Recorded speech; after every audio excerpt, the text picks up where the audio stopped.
I don't just talk about other people's stuff, I also make my own. Books in particular. To date, I have 4 books you can check out on Amazon. Operation Red Dragon: The Daikaiju Wars Part 1, Occult Mafia, Emerald of Maddox City, and the short story collection Assorted Absurdities, Tales of Kaiju Punk and Other Genres. Hop on down to the description for Amazon links to all 4 books. Enjoy whichever ones you read, and enjoy the video.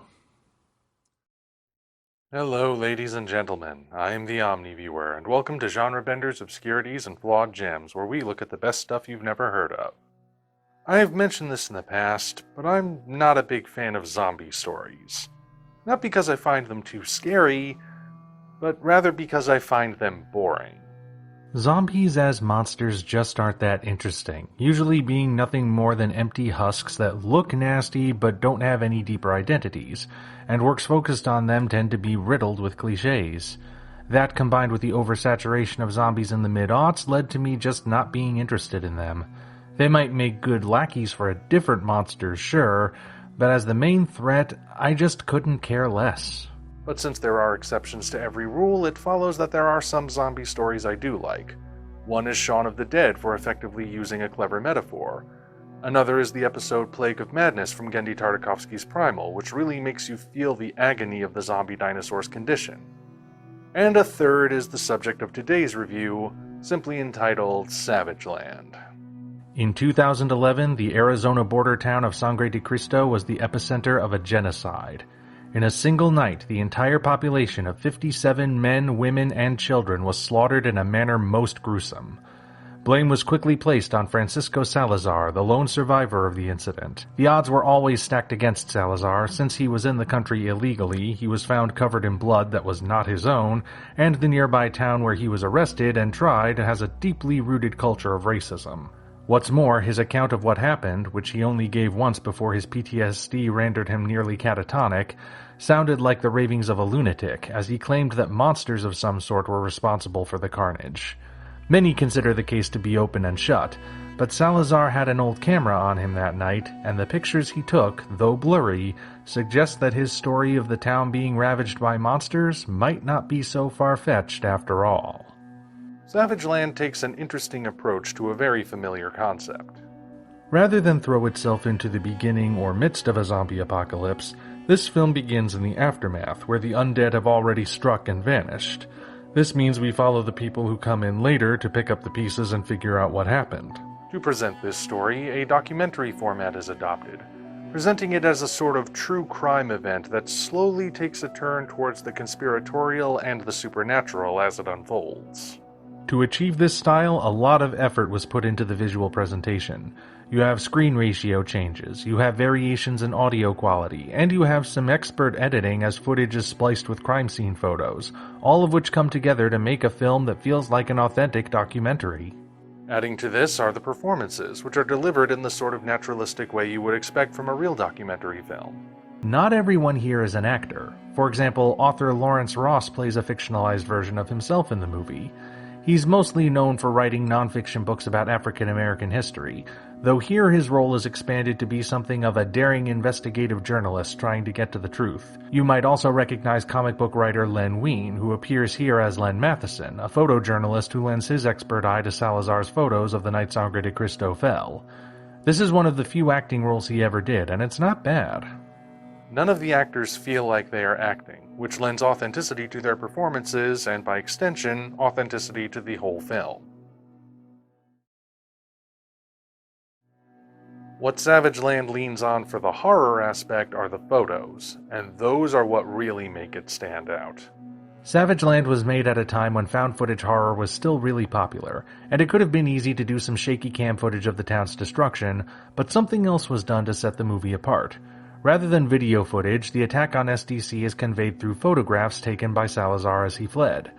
The camera is specified as being older, using film rather than digital technology, which results in grainy black and white images that should be familiar to anyone who has ever watched a paranormal documentary. These photos add a whole new layer to the film that video simply could not convey. The fact that they are still images allows you to take in the whole scene. The motion blur, graininess, and lack of color make the details of the zombies difficult to make out, but still reveals just enough that you can tell what they are. Come to think of it, the photography kind of reminds me of Simon Marsden's style. Who? Oh, come on, Omni. You must have heard of Simon Marsden.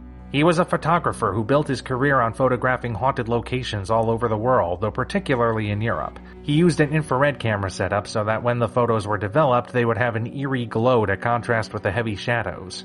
The images tended to have an almost dreamlike quality, and they conveyed a sense of foreboding without needing to show actual ghosts. Haven't you seen these pictures before? Oh yeah, I've seen calendars with pictures like that on them. So that's the guy's name who took them? Precisely, you uncultured swine, and the pictures in Savageland remind me of that style. Do you think it was a deliberate reference? Well, I can't find much trivia about this movie, and the DVD has no behind-the-scenes content. Now that you've pointed out the similarities, though, I'd be more surprised if it was a coincidence. Then again, I'm not going to jump to any conclusions one way or the other. Staying neutral, huh? Based on what I currently know, yes. And that's about as good a segue as I can hope for to discuss the major theme of this movie, which is something I think the whole world needs to hear. Savageland is more than just another zombie movie. Maybe you guessed what it's about by the title of this particular video, but the idea is that it's a political satire, one which seems to be going in a particular direction until it throws you for a loop. As stated in the summary, Francisco Salazar is scapegoated for the carnage at Sangre de Cristo, and no bones are made about why. He's a Mexican man in the country illegally, and the culture of that region is shown to be very prejudiced. Naturally, if you ask the authorities, the families of the victims, or any random local, they will tell you that race has nothing to do with it. Salazar is just obviously guilty. He was the only survivor, he was found covered in other people's blood, his story made no sense, and people see no reason to question the prosecution's reconstruction of events. Yet we in the audience can see behind this facade. Whether it's the sensationalist shock jock who spouts racist rhetoric on his radio show, the pride locals take in their section of the border wall, or the fact that the photos were not allowed as evidence in the appeal, it's clear that Salazar never stood a chance at a fair trial because of his ancestry. So that all probably makes it sound like Savageland is a very left-leaning movie with a message about how America needs open borders and all white people are racist and junk like that. Aha! But then comes the twist. Remember Lawrence Ross? At first it seems like he's the champion of truth, since he's the guy who first publicized the photos and spoke out on behalf of Salazar. By the end, though, we learn that he also views things through a lens of racism, just from a different angle. Early on, he notes that people can read whatever they want into Salazar's photos. This is specifically said of Salazar's pre-calamity shots, which feature a lot of dead animals and pictures of a little girl named Grace, the daughter of a local minister whom he befriended. The sheriff thinks they indicate Salazar as a weird pervert, but Ross says that's the sheriff's own bias coloring his perception. By the end, though, Ross has fallen into the same trap as his opponents. He sees the photos as evidence not of a zombie attack, but of a raid by the Ku Klux Klan.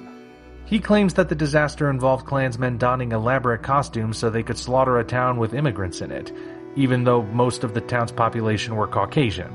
He offers no explanation of why the Klan killed indiscriminately, why they felt the need to don zombie makeup for it, or how this fits any of the provided evidence. In the end, Ross becomes a grifter in his own right, pushing his own political opinions over the truth. So, does anyone figure out what's really going on? Some people do, yeah. There are a select few individuals throughout the film who can see past the rhetoric, excise any bias they might have, and focus entirely on the facts. They can even understand why some people are getting it wrong, even if that doesn't change those people's wrongness. In the end, these individuals can tell that this is a zombie attack, and that means Salazar is innocent and the victim of racism. At the same time, they can see that the attack came from the south, and for a border town, that means Mexico. So this might not have happened with stronger border security. In other words, both sides have good points, and more would be accomplished if they worked together instead of butting heads. And that leads to the ultimate horror of Savageland, which comes not from the zombies, but from the people. The loudest voices in the film are the ones taking the extreme political opinions, and in so doing, they end up pushing their own agendas and distracting the world from the real danger that threatens it. Some of the characters are able to see past the propaganda and gaslighting, and these people are preparing themselves for if and when things escalate again, but the real question is, are there enough rationally minded people to make a difference? The film leaves that part up to you. Say, when was this movie released again? 2015, why? That means it was released before political extremism sunk its claws into society, particularly on the pop culture front. Right on the cusp, yeah. 1 year later, the Ghostbusters reboot would drive a wedge into the conversation that has yet to be dislodged. Yeah, I still wish that hadn't happened. Anyway, you think maybe the fact that it's more of a centrist film is part of why it got overshadowed? Who knows? In the end, though, I think this movie's centrist stance is what appeals it to me. I generally don't get involved in politics, but when I do, I consider myself a centrist. Maybe center-right, but definitely not extreme in either direction. As such, this film speaks to me for that very reason. Make no mistake, Savageland does have an agenda, but its agenda is, ironically enough, anti-agenda. It stands for truth, and states plainly that truth is nonpartisan. Truth is determined not by blind faith in your political rhetoric, nor by listening to what people tell you to believe, but in following the evidence. It just so happens that this is conveyed allegorically through a tale involving a small-scale zombie apocalypse. It's a nice change of pace from the usual allegory of consumerism, much like what was done in Shaun of the Dead. That being said, though, the movie is not so agenda-driven that it forgets to tell a good story, which is the most important thing. The way in which the movie unfolds feels entirely natural, much the same way a proper true crime documentary might go. We begin with a recounting of the case as it's publicly known, then we go through the evidence, put together a timeline of events, and by the end we know, or at least have a better idea of, what really happened. I've seen some reviews that critique Savageland for not having a big shocking twist at the end, but I feel like those are missing the point. Not every documentary has a shocking twist at the end, nor does every mockumentary or found footage movie. The closest the movie comes to having a twist is how Lawrence Ross can have the best evidence of all in his hands and still let his politics blind him to it. But the important thing is how that contributes to the story and allegory, which has already been elaborated on. Beyond that, it's all about following the clues to their proper conclusion, which the movie allows us to do in a way that's not usually seen in the genre. In short, Savageland might not have much in the way of gore, jump scares, or shocking twists, but it makes up for that with good performances, heavy atmosphere, and a well-told, straightforward story with an allegory that society desperately needs, at least in my opinion. Whether you're looking for something a little different from your average zombie flick, or you're looking for smart political satire, I would say Savageland is definitely worth checking out. Until such time as we meet again, this is the Omni Viewer signing off.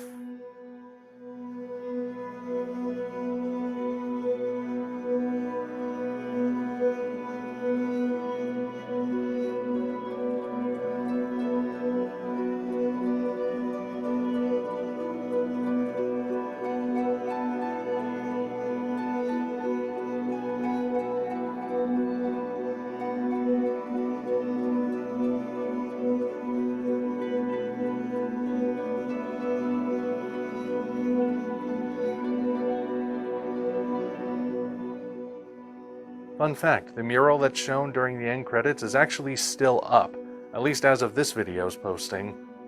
Might make an interesting destination for horror fans to go to every once in a while. Congratulations, you reached the end. If you enjoyed this video, you might want to consider supporting us on Patreon. Of course, the other way to support us is to go to Amazon and check out our books, Operation Red Dragon, The Daikaiju Wars Part 1, The Occult Mafia, Emerald of Maddox City, and Assorted Absurdities, Tales of Kaiju Punk and Other Genres. Also check the description for links to DeviantArt and other platforms we operate. Thank you all for watching. We'll see you next time.